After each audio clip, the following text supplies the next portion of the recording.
Hey guys, it's Brady from Elite Weather Forecast, and I'm going to do a video on Tropical Storm Fay, as there's going to be some significant impacts for the Northeast coast especially. I know I haven't done a video in a while, but there hasn't been a lot going on in the tropics besides a couple minor storms that have formed in the North Atlantic that haven't really been affecting anybody in severe weather-wise, despite even though I know there's a lot of tornadoes yesterday. Um, there just hasn't been a lot of action that I felt has been needed to talk about, and also I've been quite busy lately, so less time to make videos. But now that I am, let's discuss Fay. So currently 45 miles per hour. You can see the satellite loop there in the top left. If you don't know what app I'm using a Hurricane Tracker app. Highly recommend that you get it. Highly recommend it. I've had it for years now. It's been fantastic. You get all the graphics you need from the National Hurricane Center and all the model data. They input it into their stuff and satellite data, and it's quite great. I would highly recommend that you get the app if you are somewhat interested in the tropics. So let's get into it. So here's a current satellite loop. As I mentioned, here is another satellite loop that's pretty important to show, yeah, this thing's bubbling.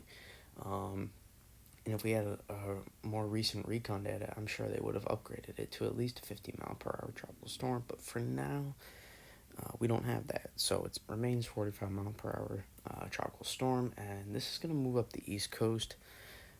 If you follow my Twitter at all, you can see from the track, I don't think this is going to be a New Jersey landfall, even though I think it's going to be remarkably close. And if not, it's not going to be a very long New Jersey landfall. I think it will get back into the ocean. But I'm confident that this is going to be a western to central Long Island landfall. Maybe not central, but a western Long Island landfall is my confidence right now. And I know they don't do 55 mile per hour tropical storms, but if they were to, I think this is what this event is going to be like. You can see the tropical storm force field on it right now. Pretty broad, and you would assume it's like a nor'easter with the wind field, and it's probably subtropical, tropical mix. But the tropical characteristics where it formed with 85 plus degree water temps, that really helped some of those tropical characteristics form. Obviously more in the northeast quadrant of the storm, but that's where most impacts are anyways. But again, I think this is definitely a combo hybrid mix here. We're talking about, here's some of their own graphics from the Hurricane Tracker app with Fay. I would put some of those low ones too up into Massachusetts and etc. Not that incredibly matters, but there's going to be significant impacts for a lot of people, and I think the rainfall is probably the most important thing here. Just because here's tropical storm wind force probabilities, and again, the closer you get to the center, the more these increase. That's how it works. So it's purple right there, 90+% chance, because it's already happening right now. And near 60 mile per hour wind probabilities, they're there, so they're giving them an option that it's possible that they might strengthen. If the noise sounded a little scratchy right there, I'm sorry. No hurricane happening from this one. Sorry, you believers, but that's not happening. Most likely time frame, this is a good one actually to show. So we're talking around 2 p.m. Friday, or 2 p.m. I guess today or tomorrow, however you view tonight as. Around midday tomorrow, they work into southern New Jersey. Right now, they're pretty close to the Maryland coast, and so by Friday morning tomorrow, they'll get their way into around Ocean City, Maryland, and then they'll move up to Atlantic City in the afternoon tomorrow, maybe a little earlier possibly, and then by late Friday night, they start to work their way towards New York City, and then by midday Saturday, they work their way into Massachusetts. Or sorry, not midday Saturday. Or in the wee hours Saturday, they work their way into Massachusetts. So Friday night, they work their way into Massachusetts, I guess the best way of saying it. So sometime probably around around 11, 11 to 2 a.m., tropical storm force winds will likely work their way uh, into Massachusetts, and then if it still were to hold on, which highly unlikely, it would work its way into central Vermont and New Hampshire Saturday morning. So here's some of the key messages from the National Hurricane Center. You can see some of the QPFs here in the bottom right corner for rainfall. But again, you got to remember, locally, when you get training bands that form on the east side of the storm mainly, they can set up and they can just train over places. And what I mean by that is they're going to set up and then you get hit by one shower and then you just continuously, repeatedly get hit by heavy downpours. And that makes it, the flash flooding threat, very significant. So that's really important. You see there's a bank shot there for the 2 to 4 inches down towards the mid-Atlantic coast and into New Jersey. That's a bank shot because that heavy swath of precip is going to move its way in, and then you'll get bands of rain after. So that's why it's a bank for 3 to 5 inches of rain there. But in other places, like Massachusetts and southern New England, etc., that's where we're talking about the more isolated places, and that's where the tornado threat exists, actually. So if I want to... No, we won't do that. Just not yet. Actually, we'll do it. So we move here, SBC, disregard anything you just saw. No, I'm just kidding. But get to the convective outlook here. And we can see the tornado risk. It's there. And most definitely here. This is the Storm Prediction Center via NOAA. If you are interested in looking, but we can clearly see that there's a tornado threat. Obviously, there's one in the Midwest too, but there's clearly a tornado threat here that possesses for later Friday evening, and that's why there is any severe threat there. There is wind there too. Obviously, you can see the hatched risks. Yes, quite impressive. So that's be something to watch too for the Midwest tomorrow. Large hail and severe gusts are definitely possible in the Dakotas tomorrow, so that's something to watch for too, I guess. But the tornado threat Friday evening is going to be really strong in southern New England because those bands are going to work their way. Think about Cristobal in Florida, right? How they work their way in. Now, it's not going to be that large because it's not that large of a storm, but once it makes landfall, the interaction and the friction between land once the storm makes landfall allows for more tornadoes to develop. It allows for a more conducive, conductive shear environment, and it just allows more tornadoes to form on that eastern quadrant of the storm. So that's the hugest concern, or the largest concern here, and you can see day 3, as once it will switch to a day 2 outlook, as this is for Saturday, but that's where you can see a lot of the tornado risk will be. I don't think it will involve all of that. It could possibly involve the whole marginal risk, but that's where the tornado risk lasts then, as will be at the backside in the eastern quadrant, well into landfall, and you're going to have high PWatts there, available precipitable water. It's hard to say, but that's what's making the severe threat pretty concerning too. And I'll just slide back to the Hurricane Tracker app and just slide down a little bit, I guess. Alright, so sliding away now from the severe threat. So now getting back to, if you follow my Twitter, you know what I'm talking about, but look at these just incredible sea surface temperatures, and that's what kind of allowed for Fay to form. You can see right off the coast of North Carolina there. Just incredibly warm sea surface temperatures in the mid-80s, which is very unusual for this time of year. And that's what's going to make this hurricane season so special. But I'm going to getting a little off point because it's just very fascinating here. There's a current radar.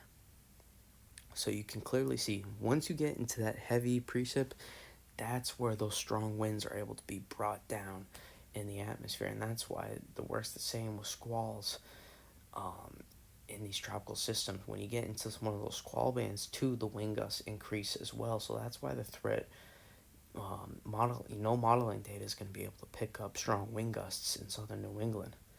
But we all know when those squalls work their way in, there's going to be some stronger wind gusts, and this is going to be by no means like a Cristobal severe event, just because it's not going to be as large as an event and as strong as an event, most likely. But so that's the good news. But the bad news is there is going to be somewhat of a severe event, and yeah, no peak surge forecast here. That's not going to be needed,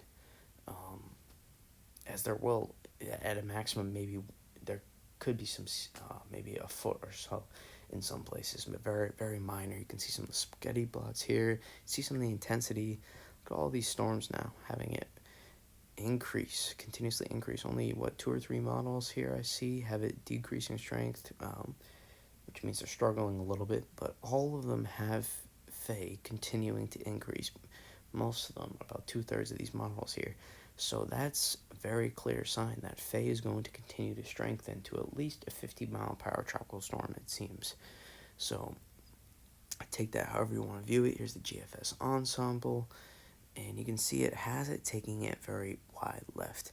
Now, why isn't this right? Because we can clearly see already that's not where it's going. It's been heading due north.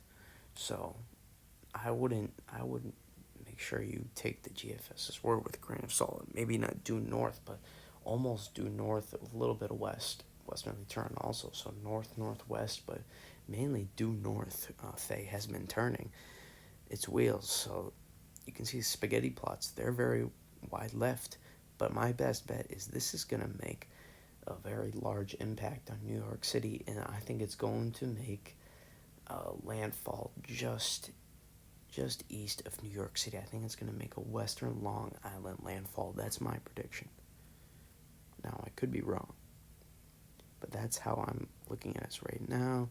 So we end it. Here's part of the track, and yeah, I'm just going to exit away as you can interpret that image for yourself. But here's microwave imagery. This is actually pretty cool to see, and this is how you can view tropical systems in a different way, almost like satellite, basically. Not almost like, it kind of is satellite. But you can clearly see, it's not a fully tropical system, because if it were, it would be symmetrical, but it's clearly not. It's fairly favored on the northeast side, but you can see it moving.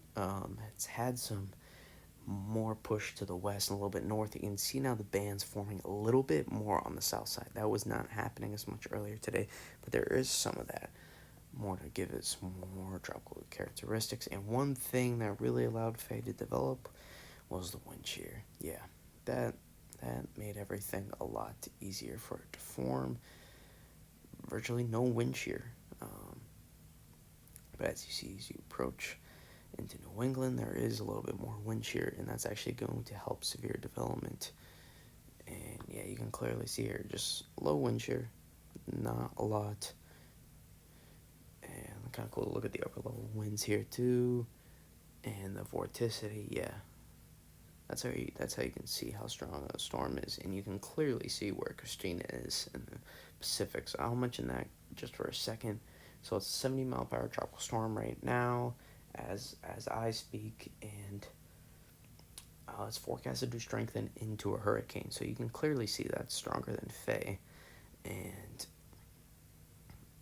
if Fay were stronger, it would be obvious on this image, but it clearly isn't. It's more separated, less confined, the vorticity signature. So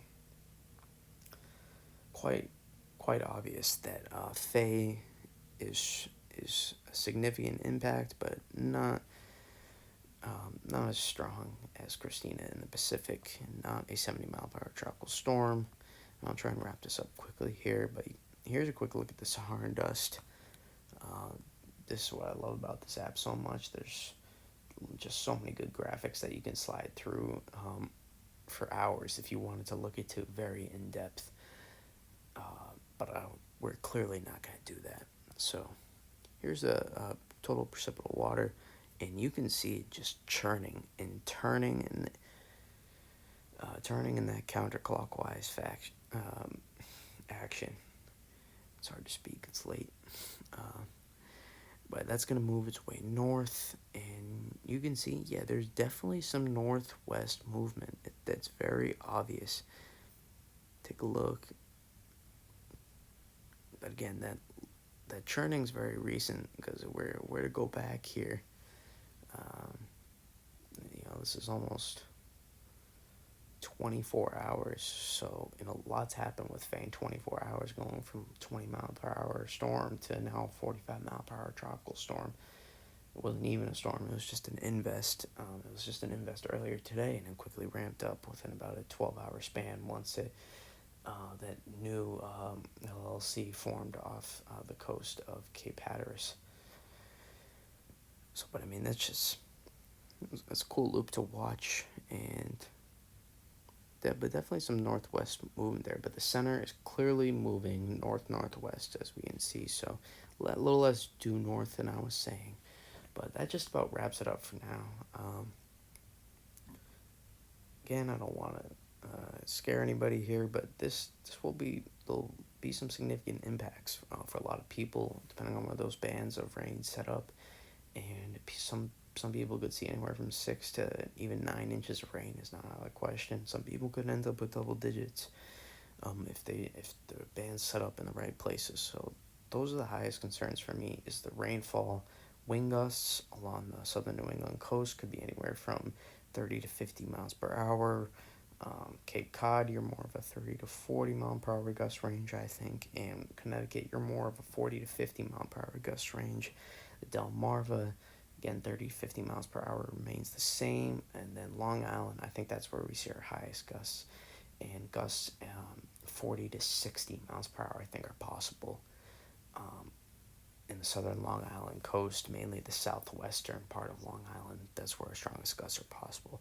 So that's going to do it for me. I will try and do another video, hopefully some point midday tomorrow. I'm going to try and do another update, because if I do one tomorrow night, it probably will already made landfall. So for now, I will see you. I'll see you then. I'll see you tomorrow.